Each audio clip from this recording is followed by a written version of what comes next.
Welcome back to Overkill Reviews. This week, I'm doing something a little bit different. A lot of you wanted to hear a review of Enslaved in Times. Now, this record was released back in March, so it's a little bit old, but many of you know I'm a fan of this band, so no problem with me on this one. They formed in '91. They appeared in our first film, Metal Headbangers Journey, and again in our Extreme Metal episode. Started out as a fairly straightforward Norwegian black/death metal band, but now we could argue they are the leaders of progressive black metal. So, In Times, let's dig into it. The first track I want to talk about is the opener called Thurisaz Dreaming. I was immediately reaching for my dictionary of Norse runes. Thurisaz apparently means giant, so the translation is giants dreaming. This is a pretty straightforward black metal tune, hits you with a blast beat. This is sort of the classic Enslaved that we've known for a long, long time. But the song moves through distinct sections. We've got the blast beat section, then we get this sort of more spacey, proggy, melodic, vocally driven section. Then the song shifts gears to a third section, which is sort of more of a chanting, soaring type feel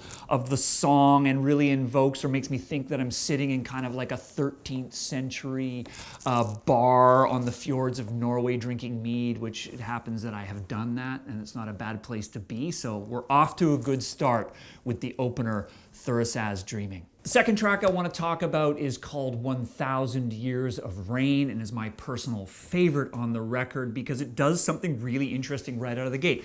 It's an acoustic guitar riff, but becomes sort of this brutal black metal riff, and I think it sort of exhibits what Enslaved have become very, very good at, is again combining that, the progressive and slightly more melodic and dare I say more gentle side of the band, but still retaining that heaviness and that aggressiveness. What I also love about this song is it combines the guttural and clean vocals in a way that I think is uniquely Enslaved in a time when sort of good cop, bad cop vocals has become a bit of a formula. And I think Enslaved is one of those rare bands that actually does both, but in a way that's very, very different. You don't really know where the songs are going to switch gears yet, whether it's going to sort of launch back into sort of an intense, aggressive part or into one of these more atmospheric and tranquil sections featuring melodic vocals. Also, this song is a great example of how your patience will be rewarded. And I think this is an 8-minute song, and I think that Enslaved has really crafted a way of creating these long songs, and they're always going to go somewhere. And I think in our sort of ADD, a million notes a second, extreme metal world, I'm enjoying a band that lets the song grow and develop as it progresses. The last song I want to talk about is the last song on the record called Daylight. One thing Enslaved does very well is they make very good last songs.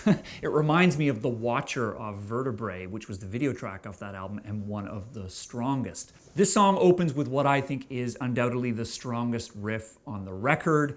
It's a slow, repetitive, pretty simple, doomy riff, and it really sounds like 70s era Rainbow meets like Autopsy. So if you could imagine those two having a conversation, I think it would sound like this opening riff. After the band has sort of bludgeoned you with this doom-laden riff, it changes gears to a really quite stripped down, dare I say, gentle guitar part that to me almost sounds like early era Tool. And in fact, many people have said that Enslaved is like the extreme metal version of Tool. And it slowly builds with, again, the keyboardist holding down a more melodic and much more proggy kind of feel. And then it ends where it starts. We return to that great opening riff and it just rides it out to the end of the record. Really strong ending to In Times.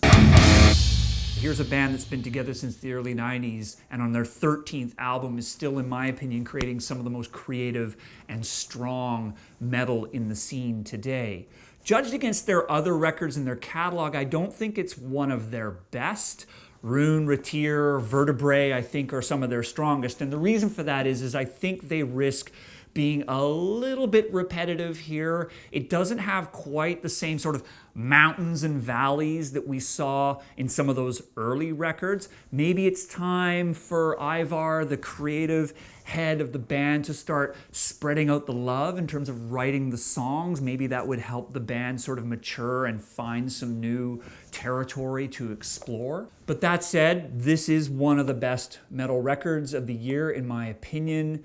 I think Enslaved taps into something that's pretty rare right now. It has this very sort of earthy, grounded, rooted sound that just feels like it's aging well, and it's coming from somewhere very authentic and very natural for this band. This is a band that's never felt like they've forced anything, and I think that's really hard to do when you've been at it for over 20 years. This is a very, very strong record. This is a band that is still firing on all cylinders. If you haven't heard them, you've got to check them out.